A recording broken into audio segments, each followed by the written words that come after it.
Kita mulai Ibu.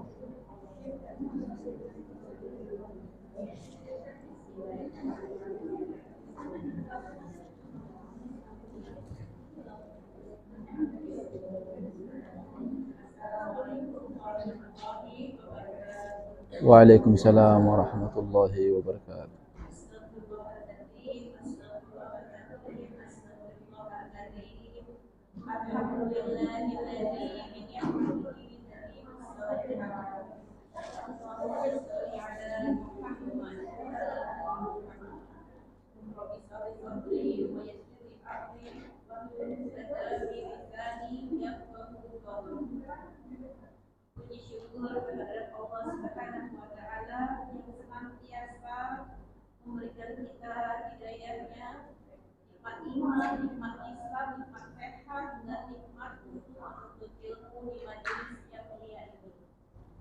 Ibu-ibu yang dirahmati Allah, marilah kita buka taklim ini dengan lafaz basmalah. Bismillahirrahmanirrahim. Yang akan kita bahas kajian kali ini adalah menghiasi diri dengan sifat malu, yang akan disampaikan oleh Ustaz Abu Aiman LCMA. Pada Ustaz kami persilakan. Apa Ustaz? Assalamualaikum warahmatullahi wabarakatuh. Alhamdulillahi rabbil alamin. Nahmaduhu wa nasta'inuhu wa nastaghfiruh. Wa na'udzu billahi min shururi anfusina wa sayyiati a'malina. May yahdihillahu fala mudilla lahu wa may yudlil fala hadiya lahu. Ashhadu an la ilaha illallah wa ashhadu anna Muhammadan 'abduhu wa rasuluh. وخليله وصفيه لا نبي ولا رسول بعده اللهم علمنا ما ينفعنا وانفعنا بما علمتنا وارزقنا علما رب اشرح لي صدري ويسر لي أمري واحلل عقدة من لساني يفقهوا قولي ثم أما بعد. Ibu-ibu yang dirahmati oleh Allah Subhanahu wa taala, pada pagi hari ini kita bersyukur kepada Allah Subhanahu wa taala. Kita masih diberikan kenikmatan yang tidak bisa kita hitung. Di antaranya adalah kesempatan untuk bisa bermajlis al-ilmu, majlis al-iman, majlis yang paling mulia di dunia ini adalah majlis al-ilmu. Karena majlis ilmu ini disebut oleh Nabi adalah raudhatun min riyadhil jannah, taman-taman surga. Baik ibu-ibu yang dirahmati oleh Allah Subhanahu wa taala, insyaallah pembahasan kita, tema yang akan kita bahas pada kesempatan kali ini adalah tema yang sangat mulia, yang sangat agung, dan seorang muslim wajib untuk memiliki sifat tersebut, yaitu sifat malu. Ibu-ibu yang dirahmati oleh Allah Subhanahu wa taala, kalau kita ingin melihat agungnya sebuah amalan atau sebuah syariat, maka kita bisa melihat kepada nabi-nabi sebelum kita. Apabila ada satu amalan yang disyariatkan oleh Allah Subhanahu wa taala untuk kita amalkan, kemudian bersamaan di waktu yang sama syariat tersebut juga Allah syariatkan kepada umat sebelum kita, maka syariat itu adalah syariat yang agung. Apabila ada amalan yang dimana amalan tersebut bukan khusus umat Muhammad, tapi juga umat-umat sebelum kita, maka sesungguhnya amalan tersebut amalan yang sangat mulia di sisi Allah Subhanahu wa taala. Dan banyak di dalam agama Islam amalan yang amalan tersebut juga diperintahkan oleh Allah untuk diamalkan kepada umat-umat sebelum kita. Di antaranya adalah sifat malu. Nabi SAW mengabarkan kepada para sahabat radhiyallahu anhum di dalam hadis yang sahih, kata Nabi, inna mimma adrakan nasu min kalamin nubuwatil ula idza lam tastahi fasna ma syi'ta. Di antara syariat atau sifat yang menjadi syariat umat-umat sebelum kita, menjadi syariat bagi para nabi sebelum Rasulullah, itu adalah syariat atau ungkapan idza lam tastahi fasna ma syi'ta. Kalau kamu sudah tidak punya sifat malu, lakukan apa yang kau inginkan. Ini ternyata ibu-ibu yang dirahmati oleh Allah Subhanahu wa taala, umat-umat sebelum kita bahkan para nabi, mereka semua memiliki sifat malu yang sangat tinggi. Dan para nabilah yang mendapatkan bagian terbesar memiliki sifat malu yang sangat agung. Dan yang paling tinggi adalah Nabi kita Muhammad sallallahu alaihi wasallam. Nabi Musa alaihi salam, di zamannya Nabi Musa, Bani Israel biasa mandi bareng-bareng di sungai dalam keadaan telanjang. Kita mungkin mendengar itu heran. Kenapa kita heran? Karena kita punya sifat malu. Mendengar aja kita malu ceritanya.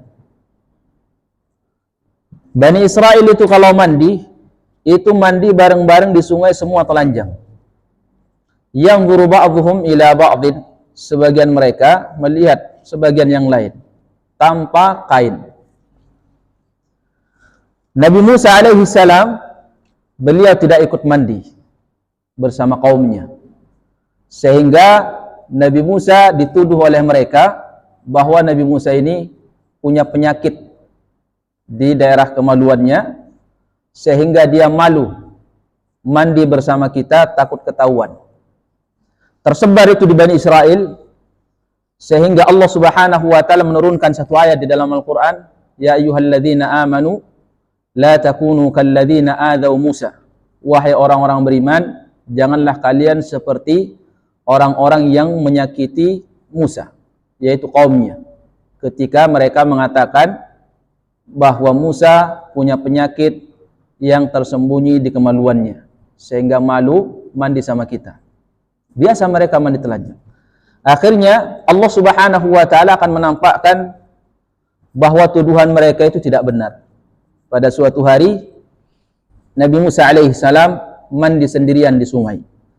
Dia taruh bajunya di atas batu, kemudian dia lepas semua pakaiannya, dia mandi.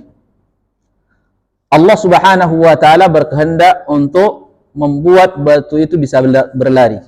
Batu itu lari membawa pakaian Nabi Musa. Dan ini kisahnya semua dikisahkan oleh para ulama, di antaranya Imam Bukhari, ya, mengisahkan kisah yang sahih ini. Batu itu kemudian lari membawa baju Nabi Musa. Apa yang dilakukan oleh Musa? Musa kalau dia biarkan, bisa dia keluar dari sungai. Tidak mungkin dia tinggal di situ terus. Kalau dia kejar itu batu, dia akan ngejar dalam keadaan telanjang. Tapi Allah menakdirkan itu terjadi. Akhirnya Nabi Musa alaihissalam, dia ambil tongkatnya, dia kejar batu itu. Batu itu lari. Kemana arahnya lari batu itu? Batu besar itu lari membawa pakaian Musa ke hadapan pembesar Bani Israel. Pempat Bani Israel kumpul-kumpul, batu itu datang lari ke situ, berhenti di depan Bani Israel. Musa mengejar dari belakang. Ya hajar thawbi, ya hajar thawbi, thawbi. Wahai batu, baju saya, jangan dibawa lari. Tapi dikejar terus sama Musa. Setelah itu Musa alaihissalam mendapatkan batu itu berhenti di hadapan Bani Israel. Apa yang mereka lihat? Ya, melihat Musa dalam keadaan tidak berpakaian. Akhirnya Musa karena saking marahnya, dia ambil bajunya, dia pukul itu batu. Pakai tongkatnya, membekas. Ya, pukulan Musa alaihissalam. Kata ulama rahimahullah ta'ala, ketika ada orang yang menyakiti seorang nabi, ya, semua makhluk Allah Subhanahu wa taala tidak ridha. Kalau ada seorang nabi yang diganggu, yang disakiti, ya, yang diomongin dengan atau yang dituduh dengan tuduhan yang macam-macam. Sampai satu batu itu tidak ridha. Sehingga batu itu apa? Karena dia tidak ridha dengan Bani Israel, dia tahu bagaimana Bani Israel menuduh Musa alaihissalam punya penyakit di daerah kemaluannya, ditampakkanlah oleh batu itu, dibawa lari baju Musa alaihi salam sehingga mereka melihat ternyata Musa tidak punya penyakit. Apa alasan Nabi Musa tidak mau mandi bareng sama mereka? Haya, sifat malu. Ya, Nabi Musa alaihi salam. Tapi orang yang tidak punya sifat malu Bani Israil mandi telanjang. Biasa. Subhanallah. Saya pernah ke negara Ethiopia dulu waktu kuliah di Ethiopia. Kita mau mandi di air hangat alami. Ternyata banyak orang Nasrani di sana juga sudah mandi. Itu semua di dalam itu semua telanjang. La ilaha illallah Nabi. Saya tidak mandi sama teman itu pakai bait, tapi bukan perempuan, laki-laki. Ya, mereka buka celana di depan kita biasa. Astagfirullah. Ini ternyata orang Nasrani semua. Biasa mereka. Kenapa tidak punya sifat malu? Kita mendengar aja malu, apalagi mau melakukan. Makanya Nabi SAW di dalam hadisnya, "Maka al haya'u fi syai'in illa zanahu." Tidak ada sifat malu yang terdapat pada diri seorang kecuali sifat malu itu akan menghiasi dia. Perempuan pemalu akan semakin indah. Laki-laki pemalu akan semakin wibawa. Tidak ada orang yang punya sifat malu kecuali sifat malu itu akan membuat dia semakin indah di hadapan Rabbnya dan juga di hadapan sesama. Maka Nabi SAW mengatakan, al-haya'u la ya'ti illa bi khair. Sifat malu itu tidak mendatangkan kecuali kebaikan. Pernah suatu hari seorang sahabat dia menegur saudara kandungnya karena dia melihat saudara kandungnya punya sifat malu keterlaluan, melampaui batas menurut dia. Sehingga dia nasihati sampai sahabat ini ketika dia punya hak sama orang lain, dia tidak bisa mengambilnya karena malu. Ditegur oleh saudaranya, jangan terlalu punya sifat malu berlebihan. Ini tidak baik. Nabi ketepatan saat itu lewat. Kata Rasulullah, da'hu. Biarkan dia punya sifat malu seperti itu. Fa innal haya'a la ya'ti illa bi khair. Sifat malu tidak mendatangkan kecuali kebaikan. Sifat malu disepakati oleh semua para nabi, sifat yang mulia. Sampai orang yang tidak punya agama pun melihat sifat malu sifat mulia. Tidak ada orang yang menilai orang yang punya sifat malu itu punya sifat jelek, itu tidak ada. Itu fitrah manusia seperti itu. Siapa orang yang paling tinggi sifat malunya di kalangan umat Islam adalah Rasulullah SAW. Bahkan di kalangan umat manusia, orang yang paling malu tinggi sifat malunya Nabi SAW. Nabi kalau berhadapan dengan perempuan itu sifat malunya tinggi. Ya, sampai seorang perempuan yang seharusnya punya sifat malu melebihi laki-laki, tabiatnya seperti itu kalah tabiat sifat malunya sama Rasulullah sallallahu alaihi wasallam. Dengarkan dikisahkan oleh Abu Sa'id Al-Khudri radhiyallahu anhu bahwa kata Abu Sa'id Al-Khudri, kana Nabi sallallahu alaihi wasallam ashadda hayaan. Nabi itu orang yang paling tinggi sifat malunya. Minal adra'i fi khidriha. Nabi sifat malunya bisa mengalahkan anak gadis yang tersimpan di dalam rumah. Itu Rasulullah.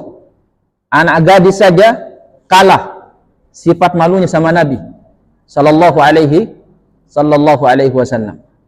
Padahal kita tahu yang namanya perempuan sifat malunya itu mengalahkan kaum laki-laki, keumumannya seperti itu. Itu perempuan. Tapi dibandingkan Rasulullah, itu masih kalah perempuan. Jangankan ibu-ibu, anak gadis saja kalah. Dulu anak gadis, tidak seperti anak gadis di zaman sekarang.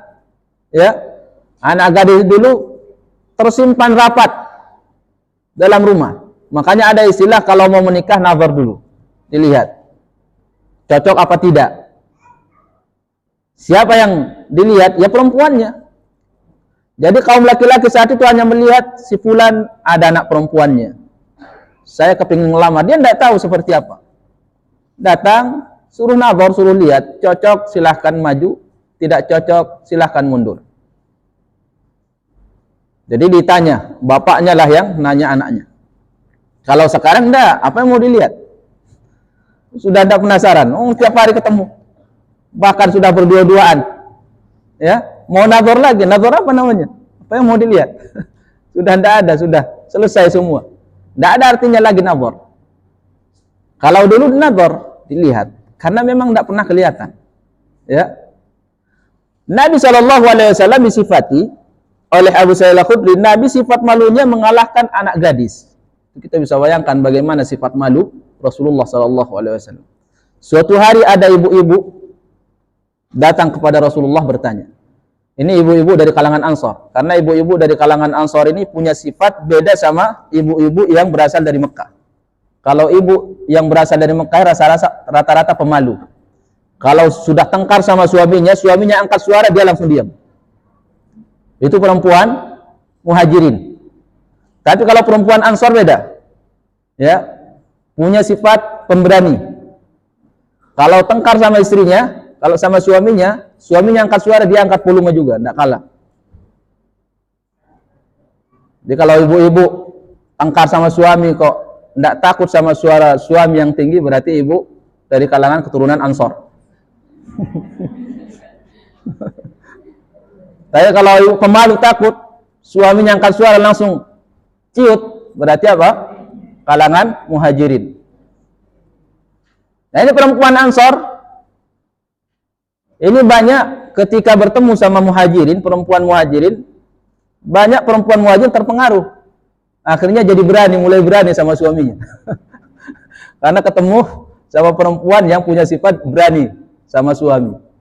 Umar pernah tengkar sama istrinya. Karena Umar istrinya muhajirin. Setahu Umar, istrinya ini pemalu. Tapi kok sampai di Madinah, tengkar sama Umar, kok Umar angkat suara, dia juga angkat suara. Loh, kamu kok sekarang beda katanya. Karena sudah di Madinah, ketemu sama orang yang punya sifat berani.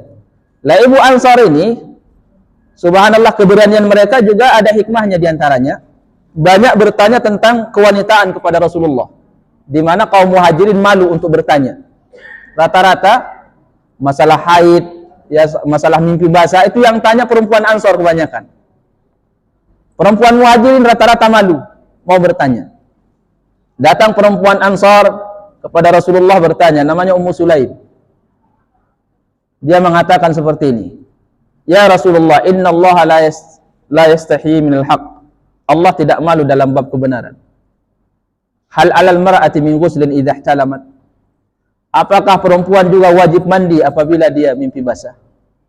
Ummu Salamah itu mendengar kalimat itu malu dia. Dia tutup wajahnya gitu. Kata Nabi, ya, wajib juga mandi. Kata Ummu Salamah, atahtalimur nisa, apakah perempuan juga mimpi basah ya Rasulullah? Iya, kata Nabi, mimpi basah. Sama seperti laki-laki, cuman jarang. Ini kalangan Ansar tanya. Orang-orang muhajirin malu mendengar. Datang perempuan Ansar kepada Rasulullah, tanya tentang masalah haid. Ya Rasulullah, bagaimana cara saya kalau sudah selesai ini haid? Haid saya sudah selesai ya Rasulullah. Apa yang saya lakukan? Kata Nabi, kamu ambil kapas, kasih minyak wangi, fatatabbi, kemudian tatahhiri bihi. Kamu bersuci dengan kapas tersebut. Kapas dikasih minyak wangi, kemudian suruh digunakan bersuci oleh Nabi. Ini ibu perempuan ini, orang Ansar tidak paham caranya. Kaif? Bagaimana ya Rasulullah cara saya? Nabi menolehkan wajahnya karena dia malu. Kata Nabi, kamu bersuci dengan kapas itu. Tapi gimana caranya? Gimana? Nabi sampai menolehkan lagi wajahnya ke arah yang lain. Dikejar lagi sama perempuan Ansar. Gimana ya Rasulullah caranya bersuci? Kata Nabi, kamu bersihkan dengan kapas yang sudah ada minyak wanginya itu. Sampai Nabi mengatakan, subhanallah, kamu tidak paham? Itu Nabi menolehkan wajahnya, memalingkan wajah karena malu berhadapan dengan ibu ini. Ibu itu berani. Akhirnya ditarik ibu itu oleh Aisyah ke dalam kamar. Dikasih tahu caranya. Caranya apa? Di bekas darah itu suruh dibersihin dengan kapas yang ada minyak wanginya. Nabi SAW tidak bisa berhadapan langsung. Kemudian kalau perempuannya itu sifat malunya agak rendah, Nabi SAW tidak bisa ngomong lama sama dia sampai Nabi memalingkan wajahnya. Itu sifat malu Rasulullah SAW. Ketika Rasulullah SAW juga diperintahkan oleh Allah dibawa kisahnya Isra Mi'raj. Ya, kisah Isra Mi'raj sebelum hijrah ke Madinah. Berapa kali Rasulullah mendapatkan perintah salat wajib sehari semalam pertama kali? 50 kali. Kemudian dibawa oleh Nabi. Nabi tidak mau minta sama Allah untuk diringankan. Nabi langsung turun ke langit ke-6 ketemu Musa alaihissalam. Musa bertanya, "Wahai Muhammad, apa yang dibebankan oleh Allah, disyaratkan oleh Allah kepada umat kamu?" Kata Nabi, 50 kali solat sehari semalam. 50 kali. Itu kalau jadi 50 kali sehari semalam, tidak bisa sudah kita kajian. Tidak ada aktivitas. Habis solat lagi, habis solat lagi. 5 kali aja bolong-bolong. Ya, apalagi 50 kali. Sampai pada akhirnya ketemu Musa mengatakan minta sama Allah, minta diringankan. Ke sana Rasulullah balik ke menemui Allah. Kemudian minta keringanan, diringankan setengah, jadi 25. Ketemu Musa, berapa dikurangi? Kata Musa, setengahnya. Minta lagi sama Allah, minta lagi Rasulullah, diringankan setengah, jadi 10. Kemudian ketemu Musa, kata Musa minta lagi. Umatmu tidak akan sanggup. Benar Musa, umatmu tidak akan sanggup. 5 aja bolong-bolong. Ya, Nabi Musa benar, tidak akan sanggup umat kamu itu melaksanakan sholat wajib segitu banyak. Saya sudah coba Bani Israel, saya sudah berusaha keras tapi luar biasa. Ya, mereka itu tidak sanggup menerima syariat tersebut. Akhirnya Nabi minta, diturunkanlah jadi 5. Ketemu Musa melihat umatmu tidak akan sanggup, minta lagi sama Allah. Benar juga ya, mungkin yang dimaksud Musa benar. Sebagian umat Muhammad tidak sanggup sholat 5 waktu, 5 aja tidak sanggup. Kecuali sebagian orang sanggup, sebagian tidak. Makanya bolong-bolong. Tapi apa kata Nabi? Istahyaitu min Rabbi. Saya malu mau minta lagi sama Allah. Sudah berkali-kali minta. Nabi malu. Kenapa? Karena sudah berkali-kali minta kepada Allah Subhanahu wa ta'ala. Rasulullah saat itu menerima apa yang Allah tetapkan 5 kali sehari semalam. Tapi pahalanya 50. Ketika Rasulullah SAW melaksanakan ibadah Qiyamul Lail. Bagaimana Qiyamul Lail Nabi? Nabi kalau sholat malam ibu, itu sampai bengkak kakinya. Pernah tidak kita bengkak kaki kita? Yang bengkak mata, kebanyakan sholat sambil tidur. Nabi kakinya bengkak karena lama berdiri. Sampai para sahabat tidak sanggup melihat Rasulullah Sallallahu Alaihi Wasallam kalau ibadah. Mughirah bin Syu'bah tanya kepada Nabi, "Ya Rasulullah, kamu ini kalau sholat malam sampai bengkak kakinya. Sementara dosa kamu yang telah lalu, dosamu yang akan datang sudah diampuni oleh Allah. Kenapa kamu lakukan sampai sholat seperti itu?" Apa kata Nabi? "Afala akunu abdan syakuran?" Tidak layakkah aku menjadi hamba yang bersyukur? Nabi justru karena dosanya sudah dimaafkan, diampuni oleh Allah, dosa yang akan datang dan dosa yang telah lalu, justru Nabi malu sama Allah. Kalau Rasulullah itu ibadahnya tidak maksimal, memunculkan sifat malu, semakin malu sama Allah. Kalau dia tidak maksimal beribadah, sehingga Rasulullah melaksanakan Qiyamul Lail, sahabat tidak sanggup. Kenapa? Sifat malu yang tinggi dari Nabi SAW.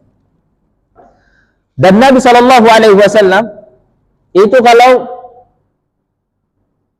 mengeluarkan ucapan, itu Nabi mikir-mikir.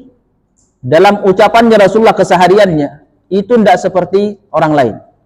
Karena punya sifat malu. Kata Anas bin Malik, "Kana Nabi SAW lam yakun fahishan wala mutafahishan wala la'anan wala sabbaban. Nabi itu tidak pernah orangnya itu bicara kotor. Bicara kotor yang menjadi candaan Nabi tidak. Tidak seperti orang lain. Kenapa Nabi malu mengeluarkan kalimat yang kotor itu? Nabi malu. Tidak bisa dia. Wala sabbaban. Nabi juga kalau mencela seseorang itu tidak berani, tidak bisa Rasulullah mencela. Kamu ini apa kamu? Tidak pernah Nabi.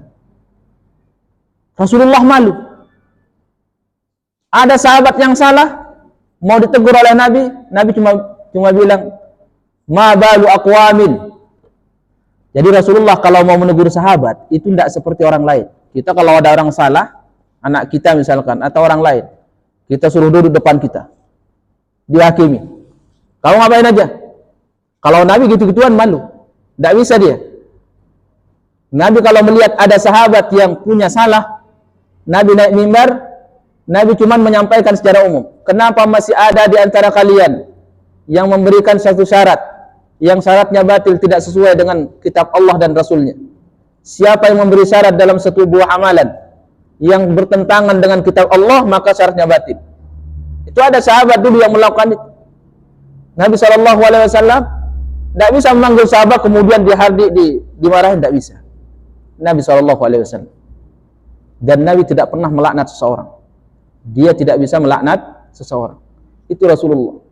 Kalau kita ada orang salah, itu dicaci maki, dihadik mati-matian, habis depan kita. Nabi saat menegur sahabat tidak bisa bertatap muka, menghadapkan wajahnya, wajah dengan wajah, itu Rasulullah tidak bisa. Itulah Rasulullah sallallahu alaihi wasallam, sifat malu yang tinggi. Sehingga Nabi apa? Sehingga Rasulullah sallallahu alaihi wasallam dilihat oleh para sahabat itu apa? Hiasan. Mulia. Tengkar sama Aisyah itu tidak pernah Nabi menghargai Aisyah. Tidak pernah. Suatu hari Rasulullah di rumah Aisyah, karena Nabi itu bergilir dia, karena istrinya 9, dia bergilir. Rumah Aisyah, di rumah ini, di rumah ini. Ketika dia bertamu di rumah, ketika dia lagi giliran di rumah Aisyah saat itu, Zainab atau Hafsah kalau tidak salah, itu apa? Membawakan sepiring korma, karena Nabi kedatangan tamu di rumah Aisyah. Begitu orang yang disuruh itu membawa korma tersebut, dia dibawa pakai piring, dilihat oleh Aisyah. Ya, Aisyah langsung cemburu dia, ini rumah saya, siapa yang menyuguhkan makanan? Kalau kita kan senang ya, kita yang punya tamu, orang lain yang datang menyuguhkan makanan. Tapi Aisyah tidak cemburu dia, ini hak saya ngasih jamuan sama tamu, ini tamu saya. Aisyah tanya, dari siapa itu? Korma. Ini belum diturunin korma dari piring. Ditanya itu orang yang disuruh oleh Hafsah atau Zainab. Dari Hafsah. Langsung dipukul sama Aisyah. Dipukul, pecah piring di hadapan tamu. Kalau suami kita seperti itu, langsung apa yang dilakukan kira-kira? Kamu tidak menghargai saya. Masa kamu di depan tamu gitu-gituan? Tapi Nabi senyum. Dia cuma bilang, ibu kalian lagi cemburu.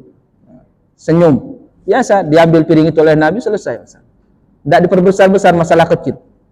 Ya, kalau marah sama Aisyah, tenang Nabi SAW. Jadi Rasulullah SAW dalam kehidupannya itu tidak bisa mencela seseorang, tidak bisa mengajar seseorang itu berhadapan-hadapan, memarahi seseorang, tidak bisa. Nabi kalau mencela seseorang, menegur seseorang, cuma bilang, mabal, ada apa dengan dia? Ada sahabat tengkar di masjid, Nabi langsung bilang, udah, selesai, udah saling maaf. Rasulullah mendengar sahabat yang tengkar malu. Rasulullah SAW. Siapa yang seperti Nabi? Tidak ada. Makanya Nabi SAW mengatakan, makana al-haya'u fi syai'in illa zanahu. Tidak ada sifat malu ada pada sesuatu kecuali akan menghiasi sesuatu tersebut. Kalau seorang kita punya sifat malu yang tinggi, maka insya Allah kita tidak terlalu banyak untuk apa? Untuk dinasihati oleh orang. Diri sendiri sudah bisa membawa dirinya bagaimana kita harus bersikap. Itu kalau sudah punya sifat malu. Tapi masalahnya Sifat malu ini sekarang ini sudah hampir punah. Dan kalau orang sudah tidak punya sifat malu, seperti kata Nabi, fasna ma syi'ta, silahkan kamu berbuat sesuka kamu, karena kamu sudah tidak punya sifat malu. Harta haram dimakan, ya enggak? Kemudian menzalimi orang, itu biasa, karena sudah tidak punya sifat malu. Sekarang pertanyaan saya, ibu-ibu, apa definisi sifat malu itu? Hah? Ibu-ibu punya sifat malu enggak? Hah? Punya sifat malu tidak? Baik, sifat malu itu amalan hati apa amalan lisan? Sifat malu itu di lisan apa di hati? Di hati. Sepakat ya? Ya. Di hati. Apa yang dimaksud dengan sifat malu? Coba ibu-ibu, ada yang mewakili mendefinisikan sifat malu itu apa? Hah? Tapi ibu-ibu yakin punya sifat malu ya? Insyaallah. Apa ibu-ibu? Ulama kita mencoba mencari apa sih definisi sifat malu itu. Ternyata ulama kita juga, mereka itu dalam mendefinisikan berbeda-beda. Karena memang amalan ini susah untuk definisikan. Tapi hakikatnya ada. Maka tidak perlu kita definisikan, karena tidak terlalu penting. Apalah artinya kita pintar definisi malu, tapi kita tidak punya sifat malu. Lebih baik kita punya sifat malu, sekalipun tidak tahu untuk mendefinisikan. Ya, karena yang kita butuhkan adalah amalan. Amalan hati. Apa yang membuat seseorang menjadi malu? Apa penyebab seseorang bisa malu? Kalau kita malu itu apa penyebabnya? Hah? Ibu-ibu pernah tidak merasakan malu susah untuk ngomong? Pernah kan? Nah, ibu-ibu tahu tidak apa penyebabnya sifat malu itu muncul di dalam hati? Sesuatu tidak pantas dilihat orang. Bagus. Itu mewakili sebagian. Ya. Mewakili sebagian. Sesuatu tidak pantas dilihat orang. Itu sebagian penyebab sifat malu. Tapi banyak penyebabnya. Sifat malu itu satu, tapi penyebabnya banyak. Terkadang kita tidak tahu. Tiba-tiba kita malu ketika kenapa kau malu? Tidak tahu. Pokoknya saya malu aja.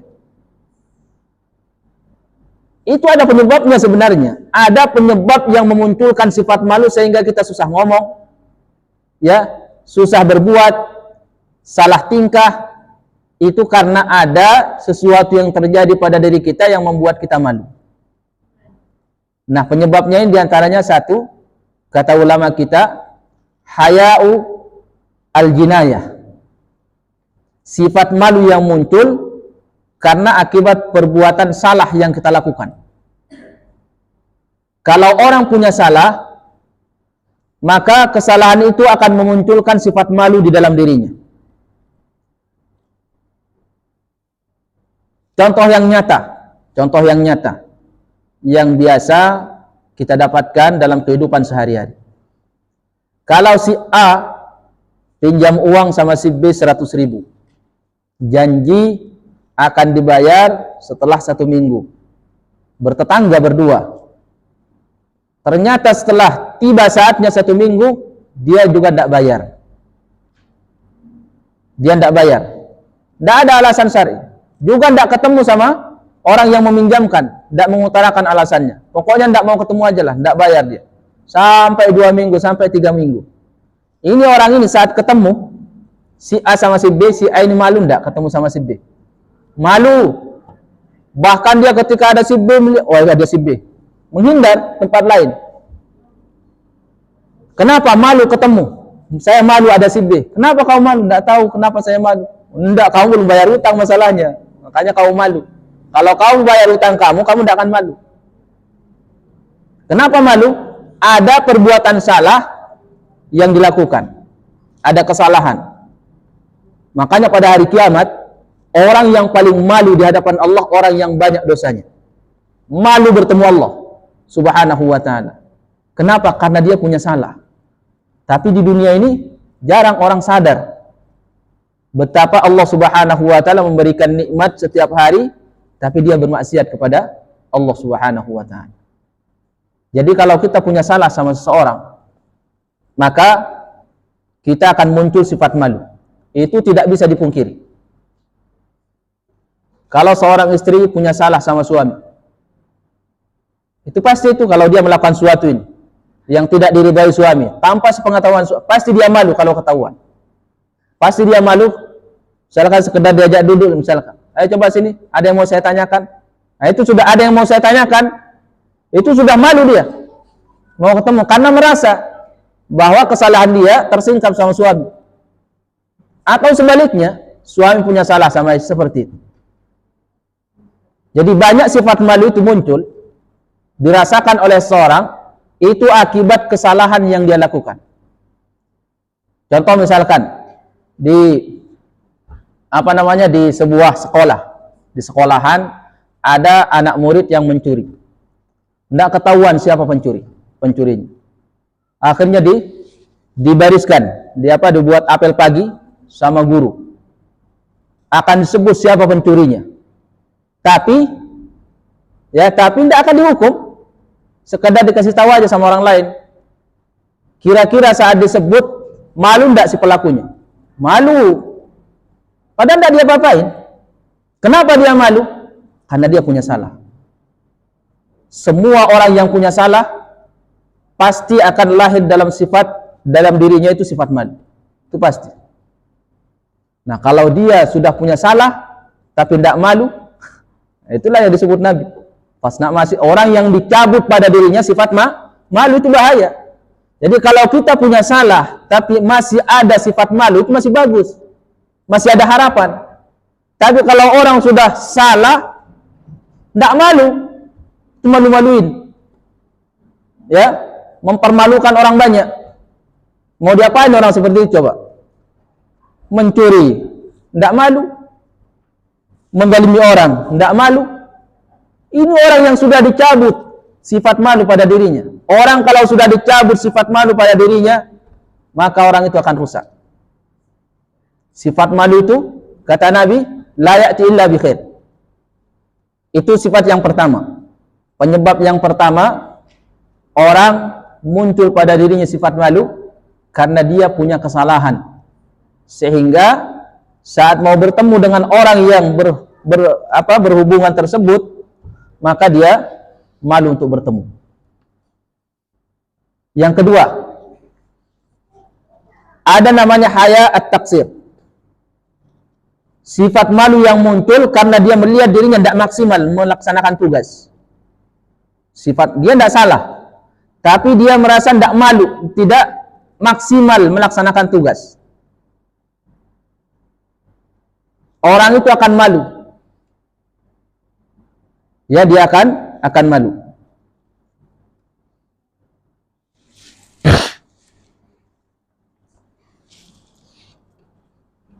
Ini seperti yang dilakukan oleh para malaikat. Malaikat diciptakan oleh Allah Subhanahu wa ta'ala dalam keadaan apa? Ibadun mukramun. Hamba yang dimuliakan oleh Allah untuk ibadah, tidak pernah malas beribadah, tidak pernah bosan. Tapi pada hari kiamat malaikat mengatakan kepada Allah, Subhanaka ma abadnaka haqqa ibadatika. Maha suci Engkau ya Allah, kami tidak maksimal beribadah kepadamu. Itu malaikat. Kami tidak maksimal beribadah kepadamu. Malaikat malu sama Allah. Kenapa? Kemahabesaran Allah tidak sesuai dengan kemaksimalan mereka memberikan ibadah.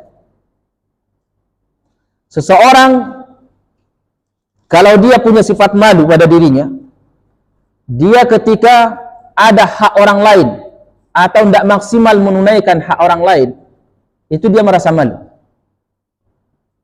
Ya, contoh yang nyata kita sering contohkan antara suami sama istri.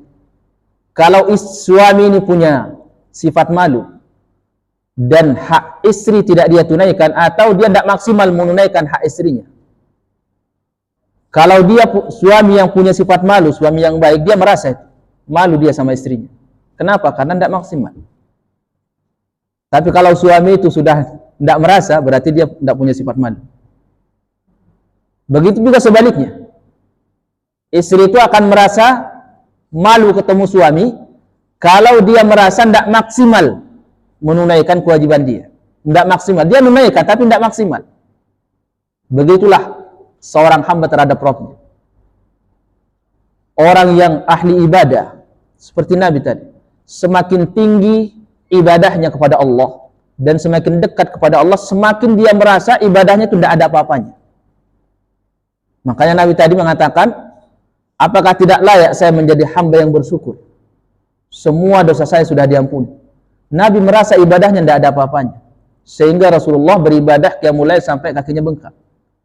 Tapi kita sekali qiyamul lail merasa seakan-akan kita sudah memberikan yang besar, padahal 1 rakaat, ya, 1 detik lagi salam, itu merasa memberikan sesuatu. Padahal Nabi sampai bengkak kakinya merasa apa? Tidak bisa memberikan sesuatu ibadah yang semaksimal mungkin. Itu hamba itu beda-beda dalam bab itu. Itu ukuran kebaikan semua. Kalau kita mau mengukur kebaikan kita, ya tinggal tidak perlu tanya kepada orang lain. Balil insanu ala nafsihi basirah, kata Allah. Orang itu lebih tahu tentang dirinya. Tidak perlu kita tanya kepada orang, saya ini orang baik apa enggak? Tidak perlu tanya kepada orang lain. Ya, karena kebanyakan orang itu hanya sandiwara. Sandiwara pura-pura baik depan orang. Tapi ketika dia sendirian di rumah tidak tahu apa yang dilakukan. Makanya Allah Subhanahu wa taala di antara rahmatnya, Allah tutup kita semua ini. Tutup, kejelekan saya ditutup, kejelekan ibu-ibu ditutup. Sehingga apa? Saya tidak malu ketemu ibu-ibu karena ibu-ibu tidak tahu keburukan saya. Ibu-ibu juga tidak malu untuk ketemu saya karena ibu-ibu tahu, yakin saya tidak tahu keburukan ibu-ibu. Tapi saya yakin semua kita punya keburukan. Tapi ditutup oleh Allah Subhanahu wa taala. Kalau dibuka semua, saya malu datang ke sini, ibu-ibu malu datang ke sini, akhirnya kita tidak kajian. Karena sama-sama malu. Tapi ditutup oleh Allah Subhanahu wa taala. Nah, orang semakin dia tinggi ketakwaannya kepada Allah, sifat malu itu akan semakin besar. Dia melihat ibadahnya itu tidak ada apa-apanya. Tapi kalau orang hendak di hadapan Allah, sekali dia ibadah seakan melakukan sesuatu yang besar. Nah, itulah derajat dia, tingkatan dia. Dan yang kedua, sifat malu itu akan muncul ketika apa, Ibu? Ketika tidak maksimal, namanya haya at-taksir. Ketika tidak maksimal menunaikan kewajiban, tidak maksimal, bukan tidak menunaikan, tidak maksimal. Nah, ibu-ibu ini lihat aja, nanti apa hak suami sudah maksimal apa belum? Suami juga seperti itu. Coba dipikir, itu nanti akan muncul sedikit demi sedikit sifat malu. Kalau kita urut, saya maksimal apa enggak? Tinggal dilihat aja. Nanti kalau ibu-ibu kok melihat kurang maksimal tapi kok enggak ada rasa malu, berarti itu apa? Sifat malu itu sudah dicabut. Karena kalau sudah sifat malu dicabut, dia enggak akan merasa. Dia merasa lebih. Ya, seakan-akan dia yang banyak memberi. Kemudian ada sifat malu yang muncul karena al-ijlal, pengagungan. Ijlal, pengagungan. Kita mengagungkan seseorang. Itu tanpa disadari, Ibu. Kalau kita ketemu orang itu, pasti ada sifat malu. Mau ngomong terbata-bata, ada sesuatu yang mau ditanyakan, susah keluar. Kita terkadang tidak tahu kenapa kita malu. Itu sifatnya ada ijlal. Ketemu orang yang kita agungkan, ya misalkan ketemu tokoh besar, kita ketemu dia, itu mau ngomong susah, tidak tahu kenapa. Itu sifat malu yang menguasai hati kita sehingga lisan ini kaku. Dan itu sering kita jumpai, sering kita dapatkan. Coba ibu-ibu ketemu langsung Pak Anies Baswedan itu, ya, yang kira-kira bisa ngomong nggak di depan dia? Nggak bisa, malu mau ngomong apa? Padahal mungkin di rumah nanti kalau saya ketemu, saya mau ngomongin, pesanin, ketemu nggak bisa ngomong. Ya itu contoh kecil sebenarnya. Itu contoh kecil. Al-ijlal. Itu sering kita dapatkan. Seorang murid ketemu ustadznya, kalau dia mengagungkan ustadz itu biasanya dia malu ngomong. Sama syekhnya seperti itu. Nah, ini sifat malu ini orang banyak tidak tahu. Kenapa saya malu? Kalau ditanya kenapa kau malu? Cuman gitu aja malu. Tidak tahu, pokoknya saya malu. Itu sebenarnya penyebabnya ada al-ijlal, pengagungan. Nah, ini dilatar belakangi oleh pengetahuan kita tentang seorang tersebut. Kalau kita banyak tahu tentang kelebihan dia, maka dia agung di mata kita. Sehingga ketemu dia, kita akan merasa malu. Tapi kalau kita tidak tahu siapa dia, ya sekalipun dia orang mulia di hadapan orang lain, bagi kita biasa. Kita tidak tahu tentang dia. Sama seorang hamba dengan Rabb-nya. Kita ini dengan Allah, kalau kita tidak tahu banyak sifat Allah Subhanahu wa ta'ala, ya kita anggap biasa aja. Tidak ada sifat malu sama Allah. Mau berbuat maksiat tidak malu, mau berbuat tidak malu. Kenapa? Karena tidak ada pengagungan sama Allah. Kalau orang-orang yang soleh itu beda. Kalau mereka, Allah di hati mereka itu di atas segala-galanya. Sekalipun sendirian mau berbuat sesuatu malu. Kenapa? Allah melihat. Allah itu besar di hati mereka. Tapi kita bebas, mudah bermaksiat saat sendirian. Kenapa? Karena Allah di mata kita sesuatu zat yang tidak terlalu agung. Jadi semakin banyak pengetahuan kita tentang Allah, akan semakin besar pengagungan, akan semakin muncul sifat malu. Dan itu dialami oleh orang saleh, para nabi. Nabi kita Muhammad SAW. Ya, di depan orang banyak sendirian sama. Karena bagi dia pengagungan terhadap Allah. Namanya sifat malu karena dilatar belakangi oleh pengagungan. Dan pengagungan itu akan lahir seberapa besar pengetahuan kita tentang orang tersebut. Berapa itu? Yang keberapa itu? Hah? Yang ketiga, ya. Sekarang yang keempat. Ada namanya sifat malu yang muncul karena mahabbah, kecintaan. Nah, ini juga banyak kita tidak sadar. Kita kalau cinta dengan seorang, entah laki-laki entah perempuan, ya, senang sama orang tersebut, itu dalam kondisi tertentu kita malu sama dia. Kita malu sama dalam kondisi tertentu, tidak semuanya, dalam kondisi tertentu. Contoh misalkan kalau seorang laki-laki senang sama perempuan, ya, itu biasanya ketemu itu dia malu. Padahal sebelum kenal biasa dia lewat biasa. Tapi saat mulai ada rasa cinta, itu akan merubah kondisi hati dia. Dia akan malu. Dikisahkan dulu ada seorang anak muda itu sakit sampai didatangkan dokter, tidak ketahuan apa penyakitnya. Didatangkanlah seorang ulama saat itu. Akhirnya ulama ini tahu ini anak ini hatinya lagi terpaut dengan seorang perempuan. Dipegang dadanya. Anak itu dipegang dadanya. Akhirnya disebut kota-kota yang ada di negara itu. Begitu disebut nama kota di mana perempuan itu ada, detakan jantungnya itu tambah.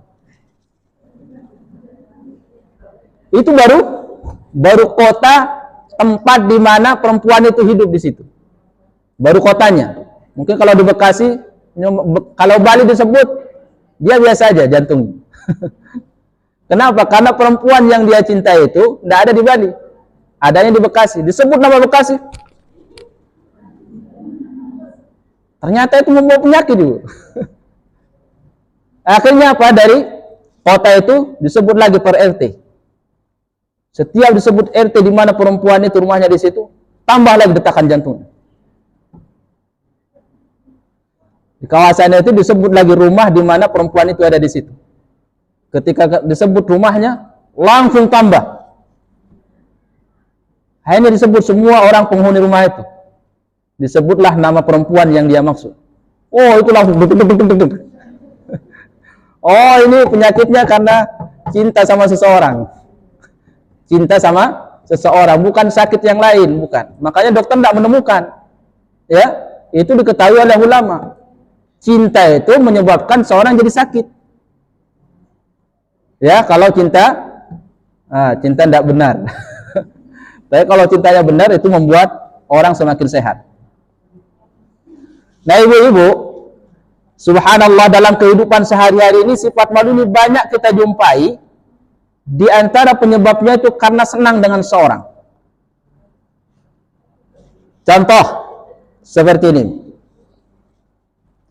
Kita punya tetangga polisi, atau kita ini sebagai polisi, ya, akrab dengan tetangga kita. Ya, karena sudah saking akrab, senang antara satu dengan yang lain, Allah takdirkan tetangga kita ini naik motor, melanggar aturan. Kita bertepatan yang bertugas saat itu. Kita mau nilang dia, itu tidak berani. Ya enggak? Tidak enak itu, tetangga saya gimana? Ada rasa malu, tidak bisa dipaksa. Orang kalau lagi malu terus dipaksa, itu tidak bisa. Karena sifat malu tidak bisa dibuat-buat. Pak polisi ini pasti dia nyuruh. Kita ini sebagai polisi pasti nyuruh orang, kamu aja lah. Saya tidak enak sama dia. Kalimat tidak enak sebenarnya malu. Tidak enak. Itu teman akrab saya itu. Kalau saya hilang apa? Gimana nanti? Ketemu. Ternyata subhanallah, itu sifat malu yang muncul karena mahabbah. Karena adanya kecintaan yang terjalin di antara kedua orang tersebut. Nah, kalau kita akrab dengan seseorang, senang dengan teman, ada kondisi di mana kita malu untuk ketemu dia. Malu untuk ketemu dia. Itu ada. Dan sebenarnya banyak contohnya. Ya. Itu sifat malu yang muncul karena mahabbah, kecintaan. Kecintaan sama lawan jenis, kecintaan sama sesama karena cinta, karena apa? Baik akhlaknya, itu akan melahirkan sifat malu pada diri seseorang. Makanya kalau seorang cinta kepada Allah Subhanahu wa ta'ala, semakin besar rasa cinta seorang kepada Allah, dia akan semakin besar juga sifat malunya. Sehingga apa? Sehingga dia tidak mau melihat, dia tidak mau dilihat oleh Allah melakukan sesuatu yang tidak disukai oleh kekasihnya, yaitu Allah. Sekalipun di tempat sendirian. Allah tahu. Allah Subhanahu wa ta'ala tahu. Itu namanya haya. Haya itu apa? Sifat malu yang muncul karena mahabbah, kesenangan, kecintaan, keakraban dengan orang lain. Kemudian ibu-ibu, ada sifat malu, kata ulama rahimahullah ta'ala, itu dia muncul disebabkan karena ada besanan. Ada juga besanan. Gara-gara besanan orang bisa malu. Subhanallah. Tapi benar adanya. Itu benar. Apa dalilnya? Ali bin Abi Thalib radhiyallahu anhu. Ali bin Abi Thalib radhiyallahu anhu. Beliau itu seorang sahabat yang diberikan oleh Allah sifat madza. Madza itu syahwatnya tinggi. Jadi mudah keluar air madi. Air madi pengawal syahwat. Air madi. Sehingga dia merasa kesusahan. Ini kalau madi keluar, apakah saya wajib mandi atau sekedar wudu? Mau tanya kepada Rasulullah, kata dia, saya mau tanya kepada Nabi, malu. Limakani ibnatihi minni, karena saya menantu. Malu sama mertua. Kenapa? Karena syahwatnya tinggi. Ketika keluar madinya, apakah saya harus mandi atau sekedar wudu? Mau malu, mau tanya sama Nabi, hukumnya seperti apa malu? Akhirnya beliau, ya, Ali bin Abi Thalib memerintahkan Miqdad ibn al-Aswad untuk tanya. Coba Miqdad, kamu tanya sama Nabi, Ali orangnya seperti ini. Apa hukumnya? Akhirnya ditanyakan ke Nabi. Nabi SAW saat itu apa? Memerintahkan kepada beliau sekedar untuk apa? Perintahkan kepada dia wudu saja. Sekedar suruh wudu, tidak perlu mandi. Itu namanya haya hismah. Ya, sifat malu yang muncul karena ada besanan, hubungan kekerabatan. Ibu-ibu ini biasa malu kita sama mertua. Tapi sebelum menjadi mertua, itu biasa kita enjoy. Ya enggak? Teman, ternyata ditakdirkan Allah dia jadi mertua kita. Itu berubah kondisi hati. Biasa, iya enggak? Oh enggak katanya. Iya. Kalau biasa di kampung saya seperti itu. Orang kalau sudah besanan sama mertua itu ada perubahan kondisi hati. Sama seperti Ali bin Abi Thalib radhiyallahu anhu. Karena ada besanan. Sehingga kondisi hati berubah. Nah, malu dia. Nah, ini terkadang sifat malu ini muncul, kita tidak tahu apa penyebabnya. Itu karena hikmah tadi. Karena ada besanan. Kemudian yang selanjutnya ada sifat malu yang muncul karena karam. Sifat malu yang muncul karena dia punya sifat dermawan yang tinggi. Ini penting, Ibu. Sifat kedermawanan yang tinggi melahirkan sifat malu pada diri seorang. Kalau dia, orang tersebut punya sifat dermawan yang tinggi, itu akan melahirkan sifat malu pada dirinya. Seperti sahabat tadi. Sahabat yang ditegur oleh saudara kandungnya. Karena dia dinilai oleh saudaranya punya sifat malu yang tinggi. Sehingga apa? Sehingga dia punya hak sama orang lain, dia malu mau menagih. Dia malu mau menagih. Ini sifat dermawan yang tinggi. Melahirkan sifat malu. Bagus enggak? Bagus. Nabi SAW ketika nikah sama Zainab, ketika beliau nikah sama Zainab, diundanglah para sahabat untuk walimahan. Sahabat masuk ke rumah Nabi SAW, ke rumah Zainab, berkelompok. Setelah selesai makan keluar. Ya. Jadi kalau walimahan itu tidak ada tidak ada bawa amplop para sahabat, tidak ada. Diundang makan aja. Terus makan pulang. Kalau kita kan amplop ada, enggak. Kalau enggak ada amplop enggak dikasih. Ya. Enggak apa-apa lah, itu sekedar bantu-bantu. Ya, dianggap itu bantu-bantu. Keluar sahabat, keluar. Tinggal sisa kelompok yang terakhir setelah makan. Ini mereka ini enggak keluar-keluar, ngobrol setelah makan. Nabi sebagai pengantin baru saat itu sudah merasa kelamaan ini sahabat duduk di rumah. Tapi Nabi SAW mau mengusir sahabat, tidak bisa. Nabi menampakkan seakan-akan dia berdiri. Tapi sahabat itu enjoy aja ngobrol. Nabi sampai keluar ke rumah Aisyah radhiyallahu anha. Tujuan Nabi supaya sahabat ini paham, supaya mereka pulang. Tapi Nabi tidak mau mengatakan, Nabi malu mau mengatakan, silahkan kalian pulang. Kita aja malu kan, mau nyuruh. Nabi tidak bisa. Nabi SAW pergi ke rumah Aisyah. Tujuannya supaya orang ini, tamu-tamu ini keluar pulang. Datang Anas bin Malik ke rumah Aisyah, dia temui Nabi SAW. Kata Nabi, apakah mereka sudah pulang, Anas? Belum ya Rasulullah. Belum. Nabi tidak pulang. Kenapa Nabi tidak mengatakan kepada sahabat, maaf, tolong kalian pulang, sudah selesai ininya, dakwahnya. Sudah selesai ajakan untuk makan walimah. Punya hak enggak? Punya. Kita boleh menyuruh tamu untuk silahkan pergi dengan terhormat kalau dia tidak faham-faham. Ya. Tapi Rasulullah tidak bisa mengatakan seperti itu. Kata ulama rahimahullah, karena Nabi SAW punya sifat dermawan yang tinggi. Sehingga dia melahirkan sifat malu yang membuat dia tidak bisa ngomong sama sahabat itu. Orang seperti saya tidak bisa menyuruh mereka pergi, tapi mereka harus tahu diri, ya, pergi dengan sendiri. Akhir sampai turun ayat di dalam surah Al-Ahzab, kalau kalian sudah diundang makan, kata Allah, silahkan pergi, jangan ngobrol di situ terus, itu akan menyakiti dan mengganggu Rasulullah. Ini sahabat. Nah, kata ulama rahimahullah taala, ini sifat ini karena kedermawanan. Kalau kita punya sifat dermawan yang tinggi, itu kita jangankan mau memakan harta orang lain. Kita punya utang sama orang ini, punya piutang, bukan utang. Ya, punya orang pinjam uang sama kita, dia belum bayar.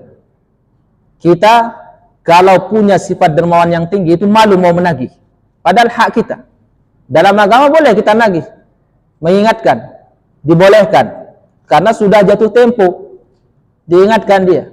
Tapi ketika kita orang yang punya sifat dermawan yang tinggi, itu lisan itu berat untuk mengucapkan kamu belum bayar, sudah tiba saatnya. Mulia tidak di dalam syariat? Mulia. Nabi mengatakan biarkan. Jadi kalau kita punya piutang sama orang, kemudian sudah jatuh tempo dia kok tidak bayar-bayar, itu dibolehkan, tidak ditegur, biarin aja. Ya. Tapi semua kembali ke kita ini. Kita punya sifat dermawan apa tidak? Kalau kita ini punya sifat dermawan, malu mau menagih. Kalau kita tidak malu menagih, berarti ya kita bisa membaca diri sendiri. Siapa kita? Berarti kita tidak punya sifat dermawan itu. Dulu ada di Yaman pernah ada seorang ulama. Dia beli sepetak tanah, kemudian ditanami gandum.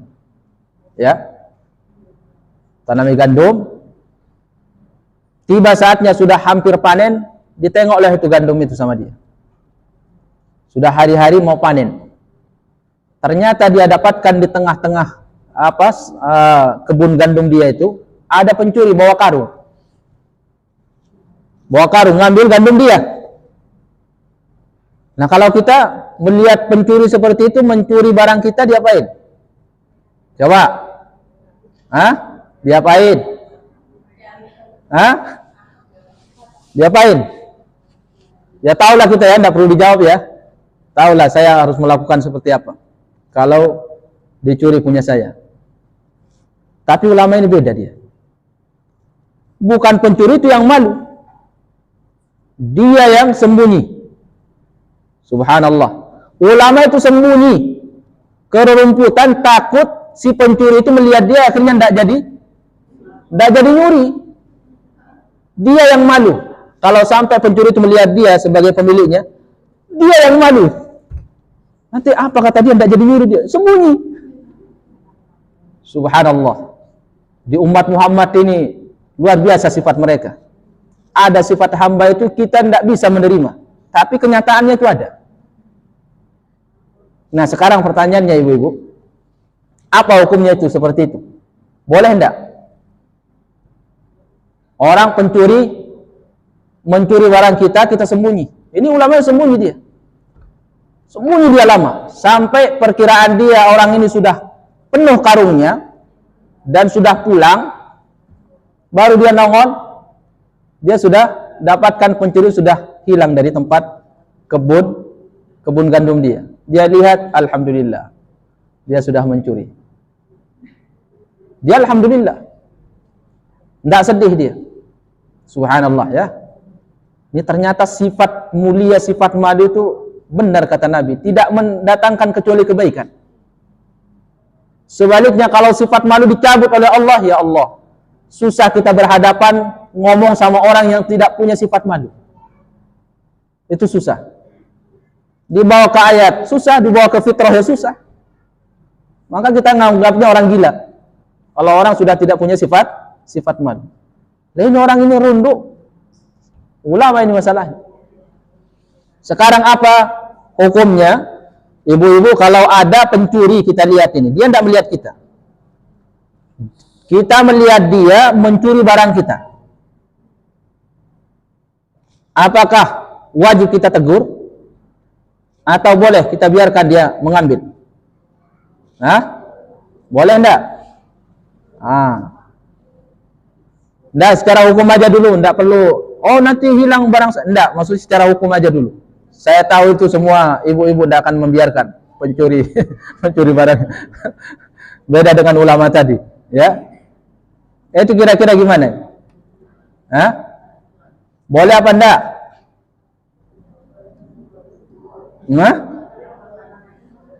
Dibolehkan. Kalau makanan boleh, kalau kita punya beras 5 karung diambil semua sama dia boleh. Kalau mobil tidak boleh ya?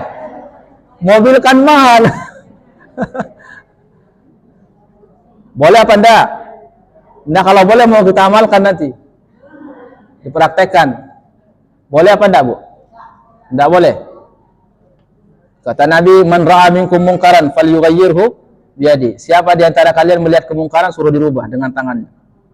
Atau dengan lisannya, atau dengan hatinya diingkari. Jadi kalau mencuri barang kita, langsung digebukin ya, Bu ya. Digebukin supaya babak belur. Enggak balik lagi. Dalam agama boleh kita membiarkan pencuri mengambil barang kita. Kalau kita ikhlas, dapat pahala. Dia tidak dapat dosa, kita dapat pahala. Dia dapat rezeki, kita dapat pahala. Oh, baru tahu kan? Jadi kalau ibu-ibu itu nanti malam, itu tidak usah digembok. Itu boleh diambil. Semakin besar mobilnya, semakin mahal, semakin besar pahalanya. Dan semakin besar rezeki pencurinya. Hah? Tidak ada masalah.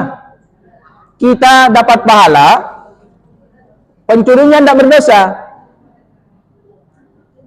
Lain ulama ini tadi dia biarkan. Dapat pahala tidak dia? Dapat pahala. Pencurinya dosa? Tidak. Oh, itu hak dia diambil. Dia relakan, dia ikhlaskan. Sama halnya kita mengizinkan pada akhirnya. Sama halnya kita mengizinkan. Kalau kita mengizinkan berarti dia memakan harta yang halal. Dan kita bersedekah sama dia jadi pahala. Ini kalau ada pencuri datang ke rumah, kita lihat, buka lemari, ngambil uang, ngambil emas, ngambil hiasan, nanti teriak, jangan diambil semuanya. Sisakan saya. Tapi sebenarnya itu dibolehkan. Kapan kita wajib menegur? Kalau pencuri itu mengambil milik orang lain, wajib kita tegur. Dia mengambil milik tetangga kita ini, wajib kita tegur. Ya, sesuai kemampuan kita. Kalau kita bisa dengan tangan, kalau bisa dengan lisan. Kalau enggak bisa, minimal diingkari dengan hati. Jangan dibalik. Kalau pencuri mencuri barang kita kejar. Kalau mencuri barang tetangga, dia bilang saya ikhlaskan. Kamu yang mengikhlaskan. Barang tetangga yang dicuri kamu yang ikhlas, itu gimana? Itu tidak mungkin. Itu salah, itu yang berdosa kalau seperti itu. Ya, kita boleh ikhlas kalau melihat pencuri mencuri barang kita. Tapi kalau kita melihat pencuri mencuri barang tetangga, tidak boleh kita ikhlaskan, karena bukan kita pemiliknya. Saat itulah kita wajib menegur. Tapi kalau barang kita yang dicuri, boleh kita ikhlaskan. Nah, orang seperti ini itu hanya bisa dilakukan dan ringan dia mengamalkan kalau punya sifat kedermawanan yang tinggi. Kedermawanan yang tinggi itulah yang membuat dia malu. Ada enggak? Ada. Selain ulama ini banyak kita dapatkan. Ya. Orang itu mencuri barang kita yang sembunyi. Kita pura-pura enggak tahu. Itu banyak orang-orang awam saya lihat. Saya dengar kisahnya, banyak orang awam itu ketika hasil kebunnya dia tahu dicuri, dia seakan-akan tidak tahu. Bahkan dia malu mau dibahas. Malu dia. Kenapa dia malu? Ini orang ini berarti punya sifat dermawan yang tinggi. Sehingga dia tidak bisa membahas dan mencari siapa pencuri barang dia. Itu bisa kita lihat nanti dalam kehidupan kita sehari-hari. Sifat malu. Makanya benar kata Nabi apa? Al-haya'u la ya'ti illa bi khair. Sifat malu tidak mendatangkan kecuali kebaikan. Kebaikan yang ibadah atau kebaikan dunia. Kemudian ada sifat malu yang muncul disebabkan karena seseorang melihat dirinya kecil. Karena melihat dirinya kecil, berhadapan dengan orang yang besar mau dia kecil, itu ada sifat malu yang muncul. Contohnya apa? Contohnya kita ini misalkan, terkadang kalau disuruh coba kamu yang datang menemui dia, kamu ngomong. Terkadang kita mengatakan, saya ini siapa? Tidak dilirik sama dia. Ngomong Anda tidak didengar. Kenapa kita mengatakan seperti itu? Kita malu mau ngomong karena melihat diri kita ini kecil. Hubungan seorang hamba dengan Allah Subhanahu wa taala. Kata ulama rahimahullah, kalau seorang hamba itu melihat dirinya itu baik, kecil, ibadah yang dia lakukan tidak maksimal, kemudian rezeki Allah itu banyak sama dia, kemudian dia banyak meminta kepada Allah, ya Allah, berikan saya Allah, itu dia malu. Kenapa dia malu meminta kepada Allah? Karena dia melihat betapa agungnya Allah dan betapa kecilnya dia. Dia tidak pantas menurut dia dikasih oleh Allah. Dia tidak pantas dikasih oleh Allah. Sehingga kalau kita lihat ibu-ibu, kehidupan para ulama, para nabi, dengan kehidupan orang awam. Kalau orang awam itu, kapan dia khusyuk? Ketika beribadah kepada Allah, saat dia mau meminta. Itu orang awam itu lebih banyak permintaannya ketimbang zikirnya. Itu orang awam. Habis sholat tahajud minta sama Allah, ya Allah lancarkan rezeki, ya Allah berikan saya kesehatan. Banyak mintanya. Kenapa? Tidak ada sifat malu itu, tidak merasa bahwa dia itu hina. Tidak ada sifat malu yang membuat dia yang lahir dari melihat dirinya itu kecil, meminta semuanya kepada Allah. Tapi kalau para nabi tidak, lebih banyak zikirnya, ulama lebih banyak zikirnya ketimbang minta. Ada satu kisah ulama Urwah, ulama Madinah, ya. Urwah ini cucu Abu Bakar. Dia itu pernah kakinya itu kena penyakit, bisa merambat ke yang lain. Akhirnya dia amputasi sama dia. Dulu kita bisa bayangkan ya, tidak ada obat bius. Dia tinggal ikat itu di pahanya, kemudian dia ambil gergaji, digergaji itu. Sampai kedengaran sama dia suara tulang ketika ketemu gergaji itu. Itu gimana sakitnya? Ya, kalau kita harus dibius dulu. Urwah digergaji dia sendiri. Apa kata dia setelah putus kakinya? Alhamdulillah. Diambil satu oleh Allah, disisakan masih satu. Dia tidak minta sama Allah, ya Allah ganti. Kenapa? Karena makam mereka itu beda. Jadi banyak bersyukurnya kepada Allah, jarang meminta. Anaknya jatuh dari lantai, dari tempat tinggi jatuh ke kandang kuda, mati. Alhamdulillah, tadi diambil sama Allah satu, disisakan masih 4. Alhamdulillah. Kalau kita lupa yang 4, ini yang kita perhatikan. Lupa yang 4, yang masih banyak. Nggak minta dia. Nah itu kata ulama rahimahullah, sifat malu itu, kalau kita melihat diri kita ini kecil di hadapan seorang dan dia mulia, kita mau meminta itu ada sifat malu. Saya ini siapalah saya? Saya ini kecil dibanding dia. Ya, kecil dibanding dia. Itu sifat malu karena melihat dirinya lebih kecil.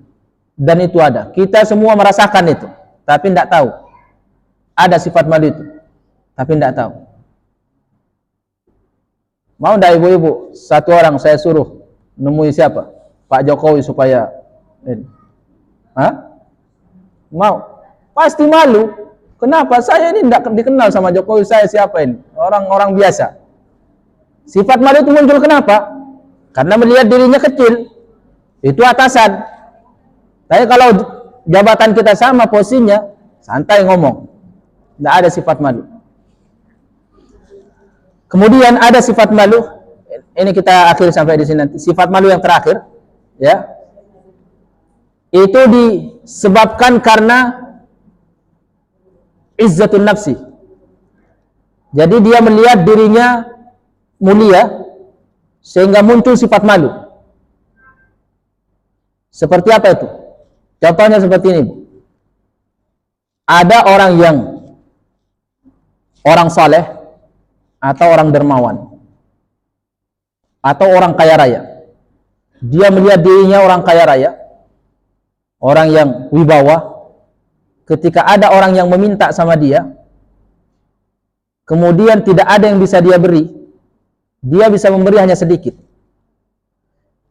Biasanya ada tipe orang, ya, kalau orang ini akan melihat pemberian saya ini tidak seimbang dengan posisi saya. Contoh misalkan, dia terkenal dermawan, kaya raya di satu kampung. Kemudian ada pengemis datang minta. Biasanya dia ini kalau memberi, mungkin banyak yang dia beri. Tapi saat itu dia memberi karena kondisi ekonominya tidak ada, mungkin tidak bisa memberi banyak. Dia memberi apa yang dia punya. Tapi karena dia sudah punya kebiasaan memberi nominal yang besar, dia memberi mungkin 100.000, itu dia malu. Mau ngasih sama si miskin itu malu dia.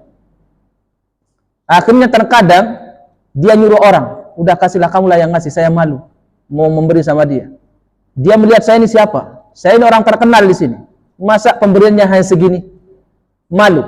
Bahkan kata ulama seakan-akan dia yang meminta sama orang, bermohon-mohon, tolong diambil, tolong diterima. Kenapa dia minta tolong diterima? Dia memposisikan dirinya orang yang meminta, itu yang memberi. Itu sifat malu itu muncul, namanya izzatun nafsi. Dia melihat dirinya orang mulia di tempat tersebut, tidak sesuai kemuliaan dia dengan pemberian dia. Nah, itu melahirkan sifat malu pada diri seseorang. Nah, itulah ibu-ibu beberapa penyebab sifat malu yang disebutkan oleh para ulama, dan itu kita alami semua. Tapi terkadang kita tidak tahu apa penyebabnya. Ya, kalau sifat malu penyebabnya ini semua ada pada diri kita, insya Allah ibadah kita baik dan akan semakin meningkat. Tapi sayangnya beberapa sifat ini ada, sebagiannya hilang, atau ada sama sesama tapi sama Allah dilupakan. Kalau semua ini ada sama Allah Subhanahu wa taala, kita melihat kita ini orang soleh, terkenal orang soleh di sini, di kampung ini misalkan. Mau qiyamul lail 1 rakaat malu sama diri sendiri, malu sama Allah, karena terkenal di kampung ini orang paling soleh.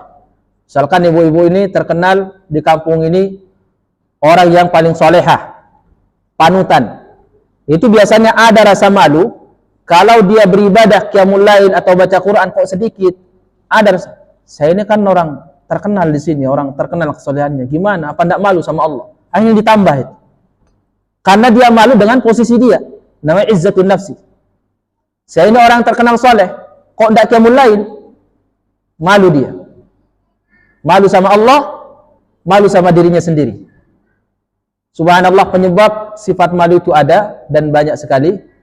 Makanya semuanya mendatangkan kebaikan. Pertanyaan yang terakhir adalah, bagaimana hukumnya kalau orang itu malu untuk melakukan amalan kebaikan? Nah, kata Nabi, sifat malu tidak mendatangkan kecuali kebaikan. Sekarang ada orang malu untuk berbuat baik, apa hukumnya? Apakah terpuji juga? Malu untuk berbuat kebaikan, itu kata ulama bukan sifat malu. Itu kata ulama ajzun, sebuah kelemahan melawan hawa nafsu. Ya, ingat, setiap ada orang yang tidak mau mengamalkan amalan kebaikan yang bisa dia lakukan, sementara dia beralasan karena malu, ketahuilah alasan malu itu sebenarnya bukan malu yang kita bicarakan. Itu adalah sebuah kelemahan dia melawan hawa nafsunya. Sebuah kelemahan melawan hawa nafsu. Itu kata ulama bukan hakikat sifat malu. Karena Nabi sudah menyebutkan sifat malu tidak mendatangkan kecuali kebaikan. Tidak mungkin sifat malu itu mendatangkan keburukan. Tidak mungkin. Jadi kalau ada perasaannya malu itu sebenarnya ajzun. Ya, sebuah kelemahan melawan hawa nafsu. Ada setan yang membisiki. Apa kata orang apa? Itu bisikan setan sebenarnya. Sehingga kita beralasan malu. Mau beramal soleh. Baik ibu-ibu, alhamdulillah, jazakumullah khairan. Mungkin pemaparan materi kita cukupkan sampai di sini. Semoga bermanfaat dan pembahasan kita hari ini semoga benar-benar sesuai dengan judulnya dan temanya, menghiasi diri dengan sifat malu. Ya. Dan kita berharap kepada Allah Subhanahu wa taala ilmu yang kita pelajari bisa kita amalkan dalam kehidupan sehari-hari. Saya kira tidak ada pertanyaan ibu-ibu ya. Kan malu juga mau bertanya. Oh enggak ya. Kalau malu bertanya itu malu apa-apa.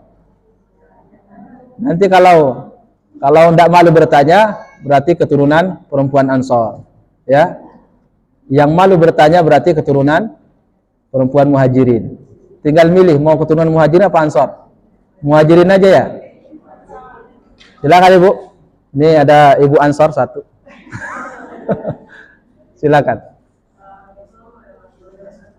Waalaikumsalam warahmatullahi wabarakatuh. Iya.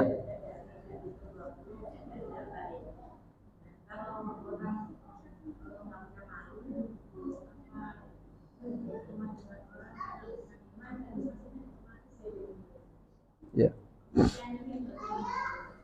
Baik. Nah, wa iyyakum jazakumullahu khairan.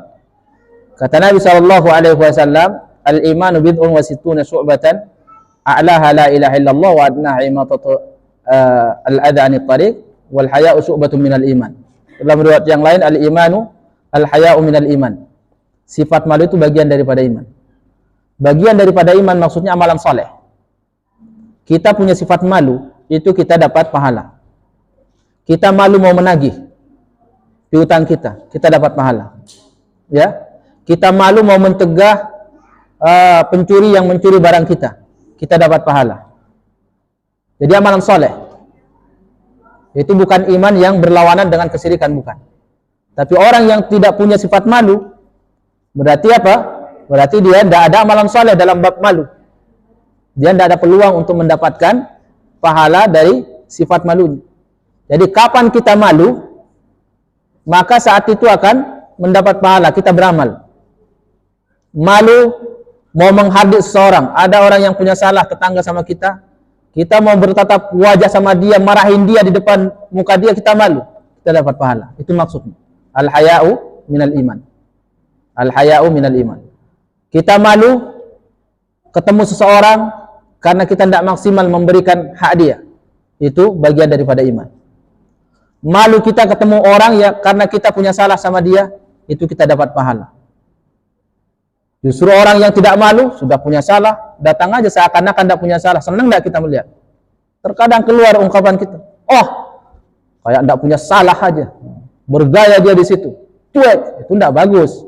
Ya, cuek dalam bab dosa, kesalahan tidak bagus. Tapi cuek dengan kesalahan orang, itu bagus. Kita yang punya salah, jangan cuek. Seakan-akan tidak punya salah. Tapi kalau orang lain yang punya salah, kita cuekin. Seakan-akan kita tidak tahu kesalahan dia. Itu bagus dalam agama. Jangan dibalik. Kalau orang lain yang salah, kita cecer. Habis. Kalau kita punya salah, kita tidak mau diurus kesalahan kita.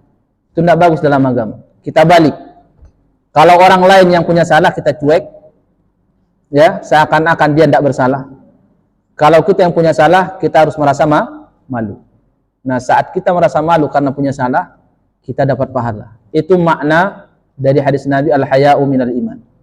Bagian daripada iman, bagian daripada amalan saleh. Allahu a'lam bishawab.